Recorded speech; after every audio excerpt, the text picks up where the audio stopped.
Nossas exposições na Epístola aos Hebreus. Hoje nós estamos no capítulo 2, já avançamos um pouquinho. Hoje meditaremos no capítulo 2, do versículo 5 ao versículo 9. Hebreus capítulo 2, do versículo 5 ao versículo 9.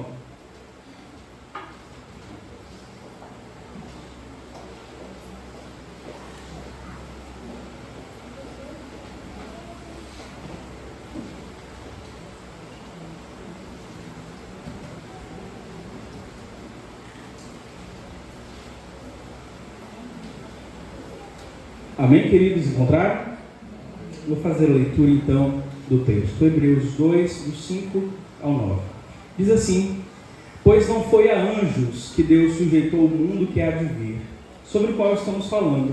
Pelo contrário, alguém em certo lugar deu testemunho dizendo: Quem é o homem que dele te lembres, ou filho do homem que o visites? Fizeste-o por um pouco menor do que os anjos, e de glória e de honra o coroaste. Todas as coisas sujeitaste debaixo dos seus pés. Ora, ao lhe sujeitar todas as coisas, nada deixou de fora do seu domínio. Neste momento, porém, ainda não vemos todas as coisas a ele sujeitas. Vemos, porém, aquele que por um pouco foi feito menor do que os anjos, Jesus, que por causa do sofrimento da morte, foi coroado de glória e de honra, para que pela graça de Deus provasse a morte por todos. Vamos orar. Senhor, muito obrigado pela sua palavra. Muito obrigado que estamos reunidos em torno dela. Ela é quem nos dirige por meio do Senhor. Cremos que a presença do Senhor é real no meio da sua igreja. É o que diz a sua palavra. E nós pedimos que mais nesse momento o Senhor fale aos nossos corações. Que tudo que já foi cantado nessa noite, lido, que isso redunde em glória ao teu nome. Nós queremos reconhecer o Senhor como a maior autoridade do universo e queremos dobrar as nossas vidas em gratidão a Ti. Amém. Nós oramos gratos ao Senhor, em nome de Jesus. Amém. Meus queridos irmãos, quando se trata de discutir qual o significado do ser humano ou da humanidade em si, existem pessoas que defendem diferentes posições e são posições extremistas. Alguns enxergam os seres humanos como se fossem pequenos deuses, como se tivessem uma autoridade acima de tudo e de todos, e todo mundo fosse medido com base no que o ser humano pensa, quer e faz. Já outros, que não são poucos, enxergam a humanidade como se não tivesse nada único, significativo ou especial. Enxerga o ser humano como simplesmente o resultado de uma evolução, como um aglomerado de células que é resultado do aleatório e que o único fim, não tem nada além disso, é voltar ao pó, e aí se encerrou a existência. Nessas duas posições, ou o ser humano é tudo que importa, ou o ser humano não é absolutamente nada. E nesse trecho da carta aos Hebreus, nós temos essas duas visões, que coloca o ser humano na medida de todas as coisas e que exclui o ser humano de qualquer valor importante, de dignidade que tenha. E o autor vai redirecionar a nossa atenção. Ele vai mostrar, retomando um texto do Antigo Testamento, que há honra e dignidade sim no ser humano, porque o ser humano foi criado à imagem de Deus, mas por conta do pecado que entrou no mundo. Essa desobediência voluntária, a vontade do ser humano de se afastar do seu Criador, essa humanidade não está mais no mesmo nível que foi criada. E o ser humano só pode agora encontrar sentido, propósito, o significado do que é ser humano, porque precisamos admitir, nenhum de nós sabe o que é verdadeiramente ser homem. Porque desde que o pecado entrou no mundo, nós só sabemos o que é o ser humano com a natureza caída, deturpada, afetada. E só podemos encontrar, então, o valor da humanidade, olhando para o que o autor vai colocar para a gente, olhando para o ser humano perfeito. Aquele que, ao mesmo tempo em que é o dono de todas as coisas, a quem Deus sujeitou o mundo presente e o mundo vindouro, ele é aquele que morreu pelos nossos pecados. Ele é o único por meio do qual o ser humano pode retornar ao propósito das coisas, e pode ser salvo. E quem é esse? Jesus Cristo, nosso Senhor. É Ele que traz o sentido para a existência e é Ele que nos liberta dessa existência caída, de tudo aquilo que nos liga ao momento da nossa vida de que não nos orgulhamos, que é a nossa separação de Deus. O que já vimos nessa carta aqui é que ela foi escrita como uma exortação, como uma advertência, um chamado à ordem mesmo, para judeus que tinham se convertido ao cristianismo, mas que por conta das perseguições ferozes, perseguições grandiosas, eles estavam querendo voltar aos rudimentos do judaísmo. Alguns, como tantos testemunhos que conhecemos, mantiveram a fé, ficaram fiéis para não salvar a sua vida. Eles preferiram dizer: olha, a graça do Senhor, o Evangelho é mais valioso que a minha existência. Só que muitos outros também, naquele tempo, como é verdade ainda hoje, se deixaram escandalizar pela perseguição. Alguns mais fracos, sensíveis, ouviram o chamado do Senhor, mas acharam que essa ideia de ser atribulado, perseguido, ter uma vida de aflições, não era algo que queria. Então o texto que é colocado aqui, que é a mesma intenção que aparece para os leitores, ouvintes originais dessa mensagem, é o que é comunicado para a gente. Nós precisamos, independentemente da luta, das aflições que enfrentamos nessa vida, perseverar na fé. Porque se não perseverarmos na fé em Cristo, não há um outro caminho, não há uma outra salvação, não temos nenhuma outra esperança. E o que vimos desde o capítulo 1 é uma argumentação que tem sido construída para dizer que Jesus Cristo ele é superior, supremo, mais excelente do que tudo, de que todas as instituições que apareceram no Antigo Testamento, sistemas de sacrifícios, templo, o reinado em Israel, e ele é superior a todos os personagens que já se manifestaram. Se a gente olhar para o sacrifício que ele oferece, é um sacrifício que não se compara com nenhum sacrifício que foi feito por um sacerdote humano. Se olharmos para a mensagem que ele traz, é uma mensagem que também não se compara a nenhum profeta do Antigo Testamento. E a extensão do governo dele, que nós cantamos aqui, é uma extensão de poder, de domínio, que nenhum rei humano, por mais próspero que pareça, do passado, presente ou futuro, nunca vai alcançar. Então nós olhamos para isso tudo e o autor continuou falando naquela segunda parte que Jesus também é superior aos anjos, esses seres celestiais que circundam o trono de Deus, através dos quais muitas vezes as pessoas se dispõem com um misticismo para a oração, para a adoração, como se eles fossem os responsáveis por abrir as portas do céu e como se fossem mediadores da presença de Deus. Mas nós vimos também até aqui que os anjos são servos, são criaturas, são mensageiros de Deus e não estão acima de Cristo. Eles servem também para adorar, para servir a Jesus Cristo. Por mais que eles sejam chamados no texto aqui como seres criados como ventos fortes, que têm um poder como labaredas de fogo, ainda assim eles se submetem, servem, adoram a Cristo, que é o Senhor de todas as coisas. Aí o autor nos chamou ao posicionamento diante de tudo isso. Ele nos chamou a atenção, ele falou: olha, não posso esperar muito para que vocês observem o valor dessa mensagem e tomem uma posição. Aí ele quer que a gente reflita antes de entrar nesse próximo texto. Ele fala: vocês precisam prestar mais atenção nas verdades que foram ouvidas, para que vocês não fiquem dispersos, não fiquem como vagantes. Aí ele fala o seguinte: porque se nós negligenciarmos, fizermos pouco caso de tão excelente salvação que foi manifestada, revelada na pessoa de Cristo, como nós escaparemos? Como haverá para nós salvação? O que acontece é, não há um outro caminho para a salvação do homem, não há uma outra brecha, um outro atalho que o homem possa adotar fora de Cristo, para que seja livre da ira de Deus, das suas culpas. E o que nós vemos aqui é, se não for por Cristo, se nós retrocedermos ou buscarmos outro caminho, o resultado da nossa vida será a perdição, a destruição. perecer como já temos perecido desde que o pecado entrou no mundo. Aí nós chegamos nesse novo trecho que vem agora do versículo 5 ao versículo 9.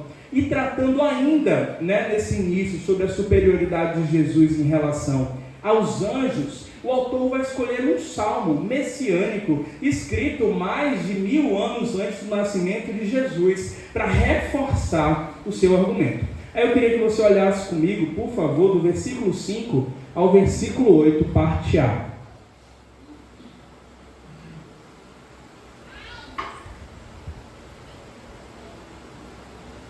Diz assim o texto: pois não foi a anjos que Deus sujeitou o mundo que há de vir, sobre o qual estamos falando. Pelo contrário, alguém em certo lugar deu testemunho dizendo: que é o homem para que dele te lembres? Ou filho do homem para que o visites? Fizeste-o por pouco menor do que os anjos, e de glória e de honra o coroaste. Todas as coisas sujeitaste debaixo dos seus pés. Ora, ao lhe sujeitar todas as coisas, nada deixou de fora do seu domínio. O autor ele começa falando aqui que Deus sujeitou o mundo que há de vir a Cristo. Nós olhamos para a nossa realidade, para o mundo em que nós vivemos e precisamos ter uma declaração muito certa no nosso coração. Por mais desafiadora que possa ser a vida nesse mundo, esse mundo em que nossos pés pisam é um mundo passageiro, provisório. Essa não é a realidade definitiva de todas as coisas. Nós sabemos que esse mundo foi criado por Deus, tudo que existe no mundo foi ordenado segundo o seu propósito, foi Deus quem abençoou e concedeu um sentido para cada coisa que foi colocada no seu devido lugar na criação, e quando terminou a sua obra de criação, foi Deus quem olhou para esse mundo e falou: é bom, é muito bom, é suficiente, é perfeito. Mas depois que o pecado entrou no mundo, a gente vê isso em Gênesis 3, não apenas a humanidade entrou em colapso, a rebelião, a desobediência, o fato do homem desprezar aquilo que Deus disse, não trouxe consequências somente para o homem, mas diz o texto da palavra de Deus, que todas as dimensões da vida, tudo aquilo que o homem poderia exercer alguma influência, acabou decaindo junto com ele, inclusive a natureza, inclusive o mundo criado por Deus, coisas que para nós poderiam parecer como inanimadas e incapazes de sofrer qualquer degradação, mas não é o que a palavra de Deus diz. Lá em Romanos capítulo 8, do versículo 19 até o 23, diz o apóstolo Paulo que toda a existência, toda a natureza criada foi reduzida à futilidade. Ela entrou em decadência. Essa natureza criada está aqui excluindo a humanidade, está falando das outras coisas criadas, ficaram escravizadas pelo pecado junto com a humanidade. Então, depois que o homem decidiu desobedecer a Deus, os efeitos não ficaram restritos ao coração do homem, se expandiram para os seus relacionamentos e se expandiu também para a natureza criada. Aí é tanto que esse texto vai dizer que essa criação aguarda com esperança o momento em que os filhos de Deus serão restaurados, para que ela junto com eles também seja restaurada. Aí o que nós olhamos para a realidade ao nosso redor é que o mundo como está, embora Deus tenha criado sim muito bom, com um propósito muito bem definido, ele da forma que está, com essa maldade latente, um mundo de guerras, de violência, de uma maldade preponderante, esse mundo é temporário. Um dia toda essa realidade não vai ser destruída, mas vai ser transformada, reordenada, restaurada. Diz a palavra de Deus, e o autor começa com isso, esse trecho: existe um mundo vindouro que vai se revelar. E esse mundo vindouro nós podemos hoje enxergar, embora nossos olhos naturais ainda vejam um mundo que caiu em futilidade, nossos olhos da fé enxergam uma nova realidade de excelência, de grandeza, incomparável. Diz o texto da palavra de Deus que há uma nova realidade que vai se manifestar em um futuro que já começou desde que Cristo veio ao mundo. Então a realidade que se aproxima. esse mundo vindouro aí, que o autor coloca no versículo 5, ele é descrito lá em Apocalipse como novo céu, nova terra, onde a justiça habita. Logo, é um contraste, é uma diferença latente entre aquilo que vai se revelar e o que existe hoje. Enquanto nós olhamos para o nosso mundo, é um mundo de opressão, violência, de falta de amor, de egoísmo, o que nós podemos olhar é que para aqueles, vamos lembrar do que vimos desde o capítulo 1, para aqueles que se reconhecem náufragos, vagantes e se apegam à única tábua da salvação que é Jesus Cristo, que não fazem pouco caso das verdades ouvidas, diz a palavra de Deus que essas pessoas entrarão numa realidade de santidade, de paz, de justiça, onde tudo aquilo que é antecipado hoje por meio do Espírito Santo na vida do salvo alcançará a plenitude, a realização total. Todos aqueles que entram na presença de Cristo, que são alcançados pela sua obra e pela fé, mediante o arrependimento genuíno, a mudança de rota, diz a palavra de Deus que serão restaurados. Aí Paulo vai dizer em 1 Coríntios 15, que mais à frente eu vou falar de forma mais detalhada, que aquilo que é corruptível, aquilo que foi reduzido à futilidade, à imperfeição, aquilo que desprezou a Deus, será revestido de perfeição, será restaurado, reconfigurado, e ali não somente esses crentes, mas toda a criação. Tudo aquilo que passou pelo toque criador de Deus, que foi deturpado pelo toque da maldade humana, será restaurado de uma vez por todas. É o que diz a palavra de Deus.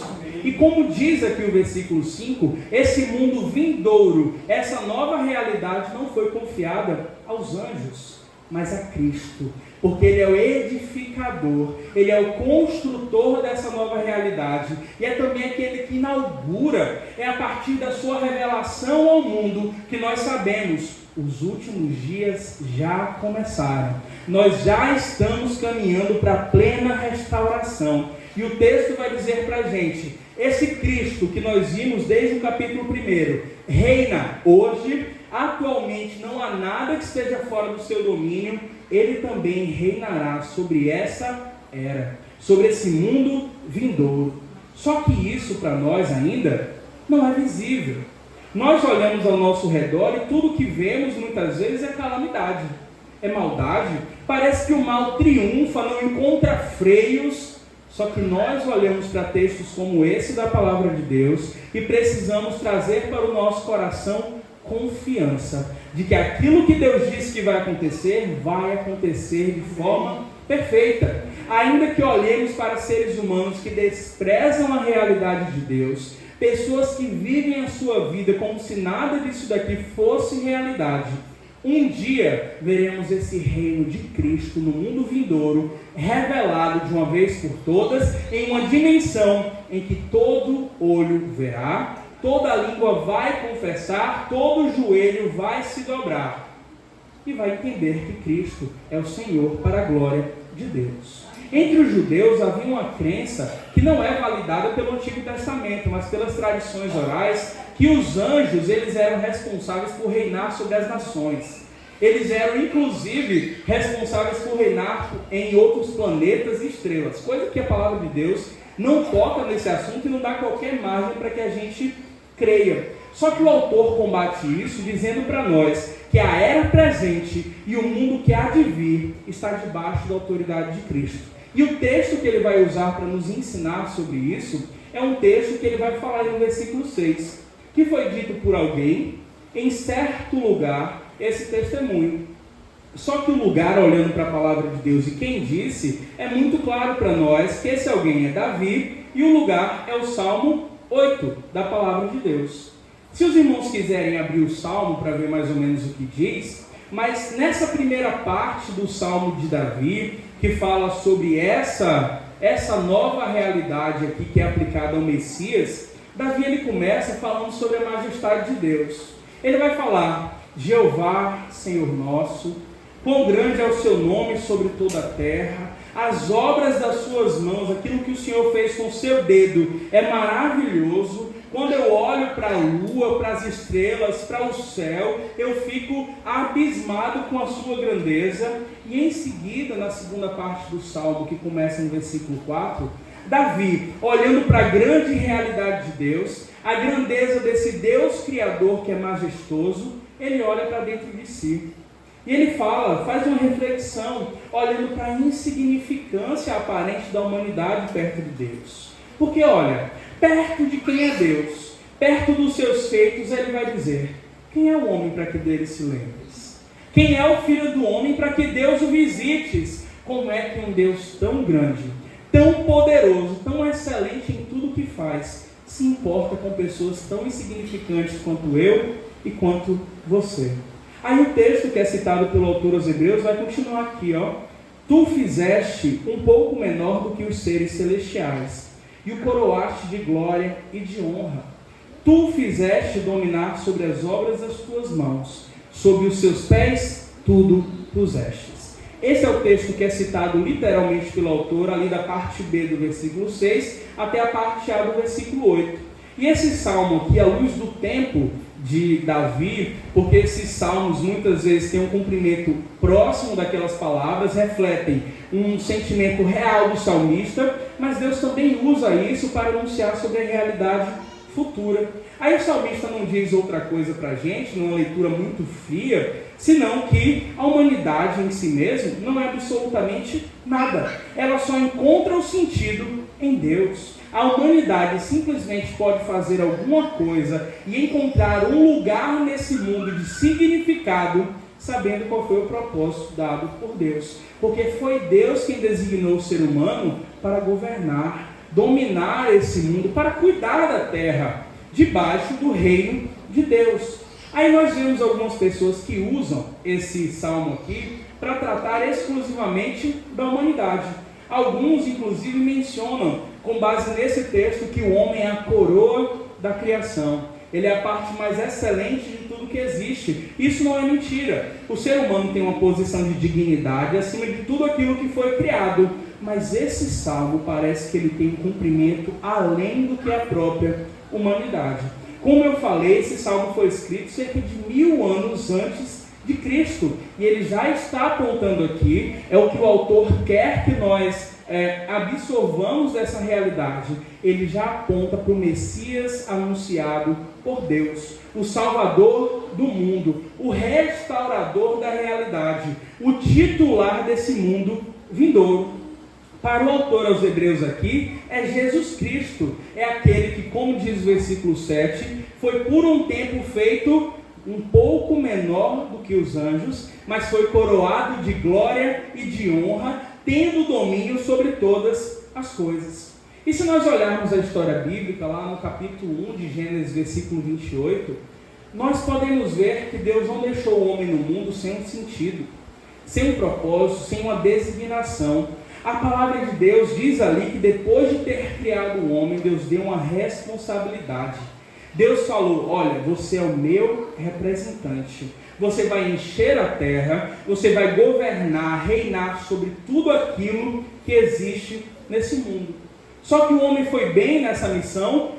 Não, ele falhou, fracassou, porque em vez de ser um representante de Deus para cultivar o propósito de Deus e fazer com que o mundo estivesse rendido em adoração ao Senhor, o que o homem fez foi afetar o mundo com sua própria rebeldia, e acabou fadando essa realidade aos efeitos da sua rebelião. O que era realidade dentro do homem, nos relacionamentos do homem, como nós vimos com Caim e Abel, é realidade também em relação a todo mundo que o cerca: calamidade, maldade e destruição. Mas Jesus Cristo, não. Quando nós olhamos para o testemunho de Cristo, da mesma forma que Adão, com humanidade perfeita, estando ali plenamente capacitado por Deus para desenvolver o seu mandato, Jesus Cristo mostra integridade, justiça, santidade, valores que Adão não foi capaz de cultivar. Ele cumpre o seu ministério com excelência, diz que nenhum engano foi proferido pela sua boca, diz que na verdade nenhum pecado passou por sua vida, embora tivesse sido tentado, e como resultado disso, aí nós vemos a aplicação do texto.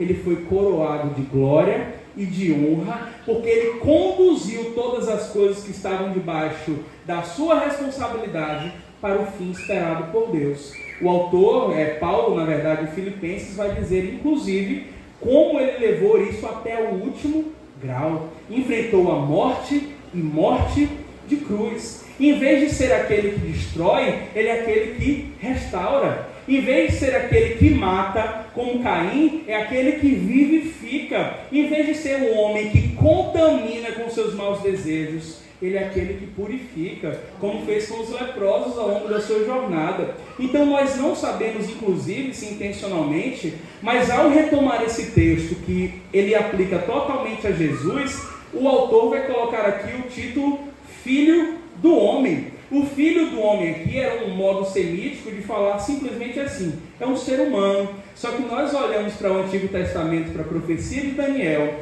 e para o que Jesus fala sobre si, o Filho do Homem é o título do Salvador do mundo. É mais um indício que esse texto não está falando somente sobre a realidade de Davi, do tempo em que ele vivia, mas Deus estava apontando para um futuro. Só que aí chega para a gente o que pode ser para alguns uma aparente contradição. Como é possível que nós já desenvolvemos desde o início dessa carta que Jesus é superior a tudo, inclusive aos anjos, mas ao mesmo tempo aqui, como diz o Salmo, ele é feito por um tempo inferior a esses anjos? Aí nós vamos olhar para a carta de Paulo aos Filipenses e isso fica muito claro para nós. Diz a palavra de Deus que ele se esvaziou, sendo quem ele era, com toda autoridade, todo poder incomparável nos céus e na terra, voluntariamente ele se colocou em uma posição menor do que a que ele tinha, menor do que a que ele merecia, uma posição inferior à posição que ele tinha durante toda a eternidade. E por quê? Porque esse era o propósito de Deus para o resgate dessa humanidade que se perdeu do seu propósito. Deus nunca teve um corpo, como João coloca muito bem, mas quando chegou o momento preparado por Deus, a palavra se fez carne e habitou entre nós, cheio de graça e de verdade. Mesmo estando numa posição de glória acima dos anjos, esses seres que já eram enxergados pelos judeus e por muita gente hoje em dia como seres celestiais, gloriosos, seres assim que causam deslumbre nas pessoas, Jesus Cristo, por ser da sua vontade, quis assumir a humanidade, uma estrutura frágil, vulnerável, limitante, uma carne perecível. Ele assumiu a nossa existência, não por meio de encarnação falsa, mas tudo aquilo que eu sou, tirando o meu pecado, a minha carne, os meus sentimentos que me perturbam volta e meia, as minhas dúvidas, as tentações a que sou submetido, Jesus Cristo enfrentou completamente. Aí o que o autor vai dizer para a gente aqui é, quando nós olhamos no Antigo Testamento textos como esse, nós não podemos ler fora de Cristo, porque por um pouco pedaço de tempo, ele teve que ser feito inferior aos anjos do seu ministério terreno. No simples fato de que a humanidade como nós a conhecemos, não tem, ela tem limitações que os seres angelicais não têm. Só que depois disso, depois de cumprir o seu excelente, penoso trabalho sim, Jesus Cristo seria coroado de glória e honra, colocado na posição de maior glória do universo, para jamais ter que submeter novamente à humilhação. Esse é o sentido que a carta aos Hebreus vai dar para esse Salmo 8. Então não é simplesmente sobre a humanidade, sobre como o ser humano é cheio de glória, de honra, como a coroa da criação, mas aqui está apontando para o ser humano perfeito, aquilo que nós não fomos capazes de ser por conta do pecado. E ele vai fazer isso aqui para mostrar, tanto para os judeus, quanto para nós que estamos aqui hoje, para aqueles crentes que estavam querendo abandonar a fé, que tudo já estava previsto como deveria acontecer. E tanto esse mundo presente, o agora, que nós olhamos e não conseguimos enxergar muita esperança, quanto o mundo vindouro, os dois estão sob o mesmo domínio, o domínio de Cristo. Ele detém o passado, o presente e o futuro. Ele é o Senhor absoluto de tudo. Nós não conseguimos, infelizmente, pela nossa parca, falha compreensão, esgotar todo o sentido do que é a encarnação.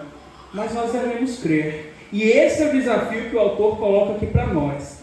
Que mesmo durante o tempo em que Jesus andou nesse mundo, em uma majestade não atrativa, com um rosto humano comum do seu tempo, com estrutura que todos veriam aqui e constatariam que era inferior aos anjos, mas Jesus ali já era completamente o representante perfeito de Deus, que está acima dos anjos e é o mesmo, sem diferença alguma em seu caráter, que aparece lá em Apocalipse 1, versículo 8 e 22, versículo 13, dizendo o seguinte: eu sou o Alfa e o Ômega, diz o Senhor Deus, aquele que é, que era, que há de vir. Eu sou o Alfa e o Ômega, o princípio e o fim, o primeiro e o último. Ele é aquele onde se encontra todo o sentido da existência. Aí o texto prossegue para a gente, versículo 8, parte B.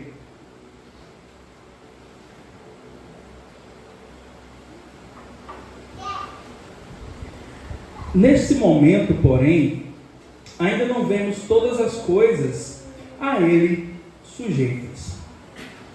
O autor aos Hebreus vai dizer aqui para a gente que, ao mesmo tempo em que tudo que ele disse antes é verdade, é algo que devemos nos apegar com vida, ele chama a atenção que essa realidade aqui, que para nós aparece na palavra de Deus, não está escancarada diante de todo mundo.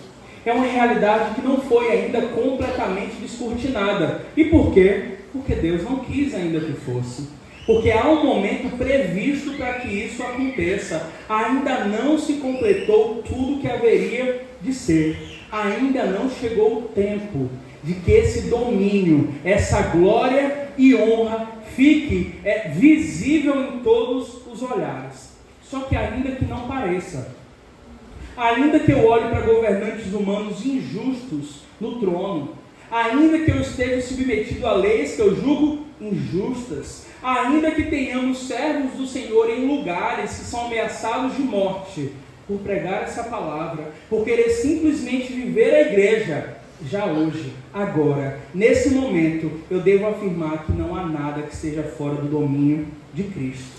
Ao mesmo tempo em que existe morte, existe desastre, existem pessoas egoístas fazendo maldade, Deus continua no trono. É Ele quem continua. A rebeldia continua sendo perpetuada, mas é Deus que está permitindo por um pouco mais de tempo, até que se revele a excelência da sua glória. E quando chega essa vitória que já está determinada, mas que agora vai ser visível, onde toda a maldade encontrará o seu fim.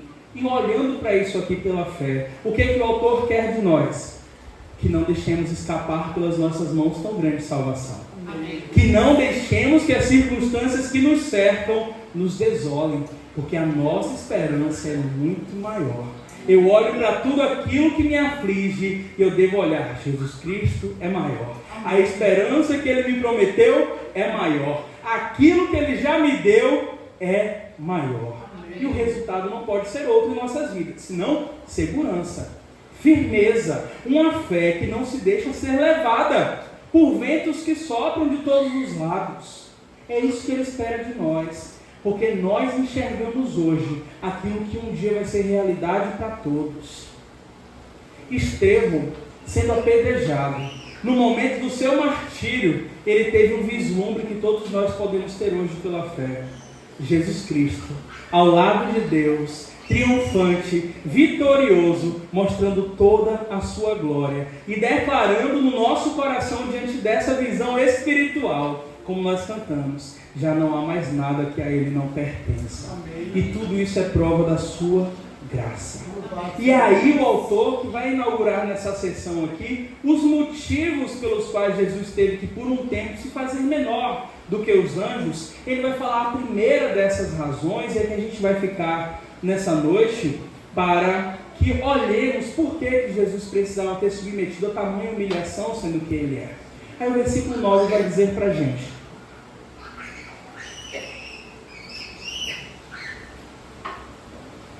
vemos, porém, aquele que por um pouco de tempo foi feito menor do que os anjos, Jesus, que por causa do sofrimento da morte foi coroado de glória e de honra, para que pela graça de Deus provasse a morte por todos.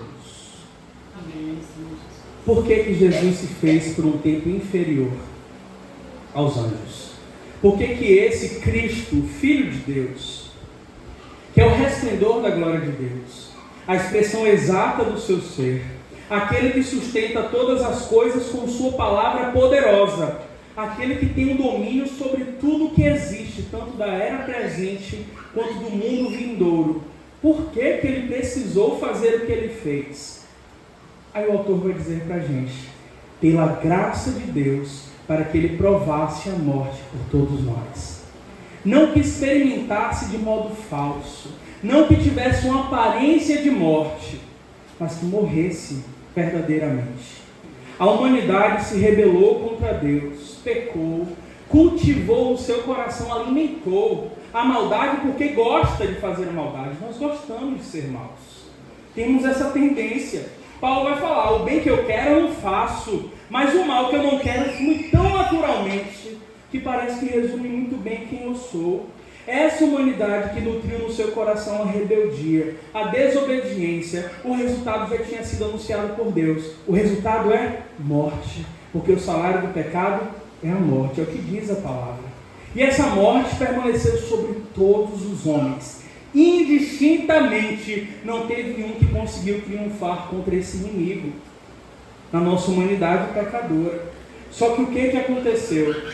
Deus, em sua graça, colocou entre nós pecadores e o nosso destino irrefreável, o nosso destino natural, resultado da nossa culpa. Ele colocou entre nós esse destino, sangue do seu Cordeiro, do seu santo, do seu justo, aquele que tem o domínio sobre todas as coisas, mas mesmo assim se revelou em um contexto pobre de uma época para morrer numa cruz em nosso lugar. Nenhum anjo tinha condições de subir no madeiro. Nenhum anjo tinha condição de morrer. Nenhum outro ser no mundo tinha capacidade de fazer o que ele fez. Então o próprio Deus se fez carne para morrer. É o que o texto está dizendo para a gente. Isso é excelente na nossa compreensão, ao mesmo tempo que nós olhamos.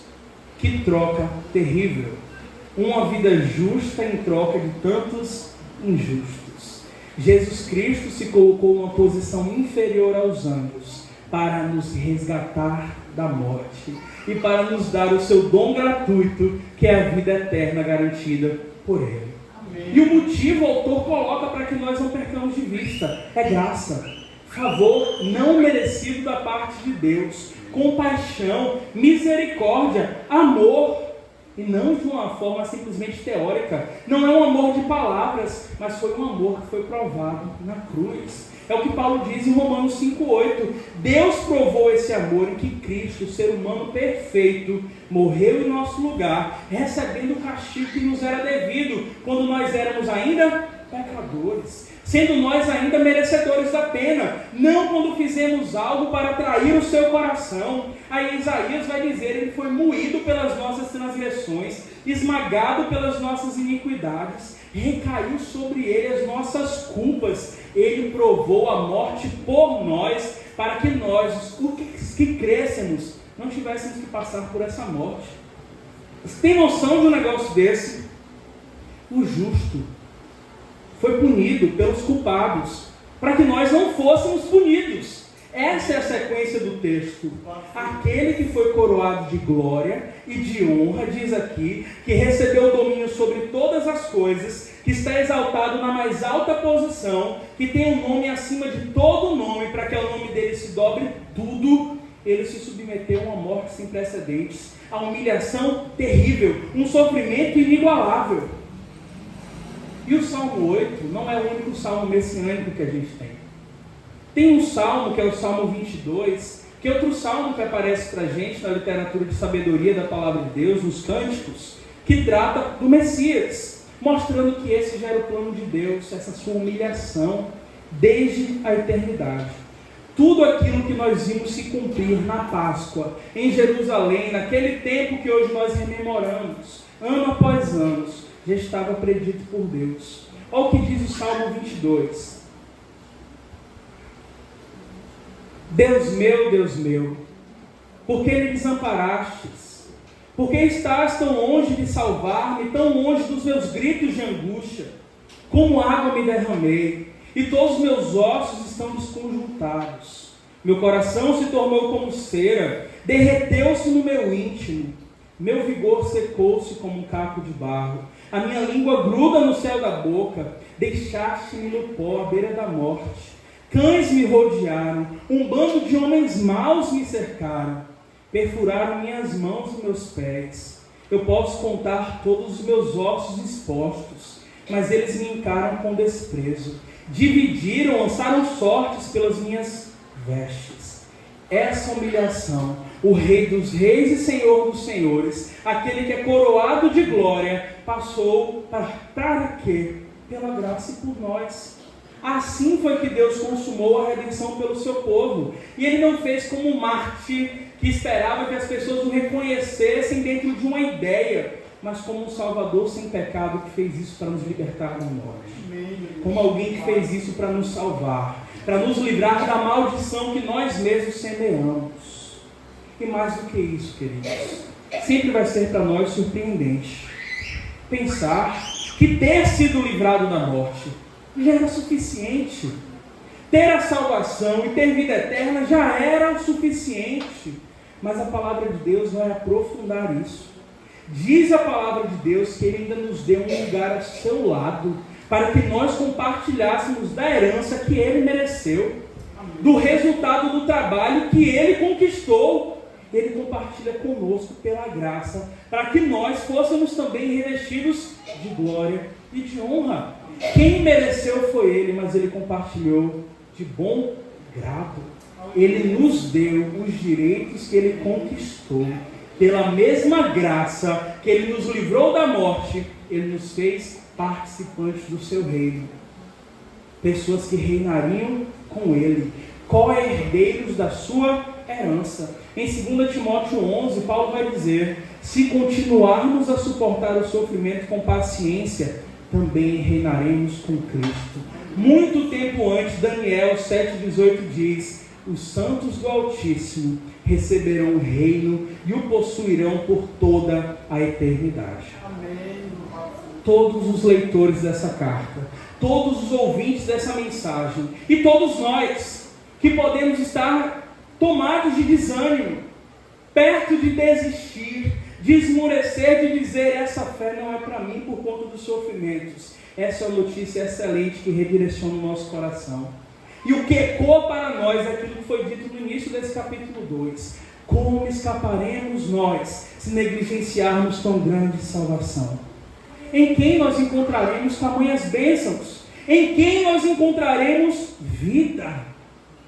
Aí nós vemos como a palavra de Deus inteiramente conectada e com o objetivo mesmo de manter os nossos corações seguros em um mundo tão difícil, selando os efeitos da obra maravilhosa desse que é coroado de glória e de honra. Esse que se fez por um pouco de tempo, um pouco menor do que os anjos. Paulo vai dizer em 1 Coríntios, é um texto que eu gosto demais, 15, do versículo 51 até o 58. Esse texto marca as nossas vidas com o grande valor da salvação, para que os nossos corações, e esse é o resultado, essa é a resposta esperada do autor de todos nós que estamos aqui. Isso tudo não é dito para que não mude nada na nossa vida, mas Ele quer que o nosso coração se encha de esperança, que o nosso coração seja sustentado, para que nós não desistamos, mas cheguemos no alvo da nossa jornada. Paulo vai dizer para a gente lá em 1 Coríntios 15, que ao mesmo tempo que vemos um mundo em desordem, em que o mal parece triunfar, um mundo que desafia a nossa fé, Cristo já reina sobre esse mundo, reinará sobre o vindouro, Ele é o dono dessa existência e Ele vai falar como é a existência que nós alcançaremos. E assim a gente finaliza a mensagem dessa noite. Diz assim, escutem bem esse segredo: nem todos vamos morrer, mas todos nós vamos ser transformados. Num instante, no abrir e fechar de olhos, quando tocar a última trombeta. ela tocará. Os mortos serão ressuscitados como seres imortais, e todos nós seremos transformados, pois este corpo mortal precisa se vestir com o que é imortal. Este corpo que vai morrer precisa se vestir com o que não pode morrer. Assim, quando este corpo mortal se vestir com o que é imortal, quando este corpo que morre se vestir com o que não pode morrer, então acontecerá o que as Escrituras Sagradas dizem: a morte está destruída, a vitória é completa. Onde está a morte, a sua vitória? Onde está a morte, o seu poder de ferir? O que dá a morte o poder de ferir é o pecado, mas isso Cristo resolveu. E o que dá ao pecado o poder de ferir é a lei, mas agradecemos a Deus que nos dá a vitória por meio de nosso Senhor Jesus Cristo. E como ele conclui esse texto, é o que o autor aos Hebreus também espera. Portanto, queridos irmãos, continuem fortes e firmes, ou firmes e constantes. Continuem ocupados no trabalho do Senhor, pois vocês sabem que todo o seu esforço nesse trabalho não é em vão. Sempre é proveitoso, nunca é vazio, sua vida não é sem sentido, porque se você tem um Senhor que é tão glorioso, você tem tudo o que você precisa. Amém? Que Deus assim aplique a sua palavra aos nossos corações. Vamos orar, amados. Se coloquem de pé, por favor.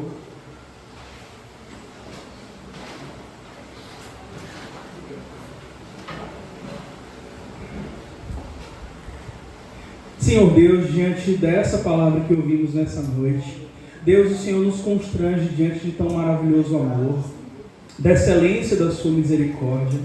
Por isso nós queremos dizer nessa noite: muito obrigado, Pai. Muito obrigado pelo que o Senhor fez. Faça com que os nossos corações sejam firmados, sustentados por essa verdade. Em meio ao mundo mau, um mundo difícil em que somos desafiados o tempo todo, sustenta a nossa fé em Cristo. Faz com que nós sejamos preservados para o dia em que a redenção será completa. Nós cremos, Deus, que se o Senhor nos salvou, e nós cremos que nos salvou pela fé, nós estamos seguros em Ti. Conduz a nossa mente, o nosso coração. Se alguém nessa noite que ainda não tem essa verdade, alcança esse coração com a verdade da sua graça. Transforma, atrai para Ti, Senhor. Deus, em nome de Jesus, conduz as nossas vidas para a glória do Teu nome. Sustenta o Seu povo. Nós oramos gratos a Ti. Eu peço que o Senhor leve cada um de nós em paz para os nossos lares. Na semana que teremos pela frente, não nos deixe esquecer dessas verdades, mas que a Sua palavra seja verdadeiramente o que é: lâmpada para os nossos pés, luz para o nosso caminho, e que vivendo essa palavra, nós sejamos alvo das bênçãos que o Senhor tem, mas que sejamos também bênção, instrumento do Senhor onde quer que estejamos. Nós Te adoramos, rendemos graças e oramos em nome de Jesus. Amém. Podem sentar, amados, nós teremos alguns avisos. Agora eu queria chamar o William, que alguns irmãos não estiveram pela manhã.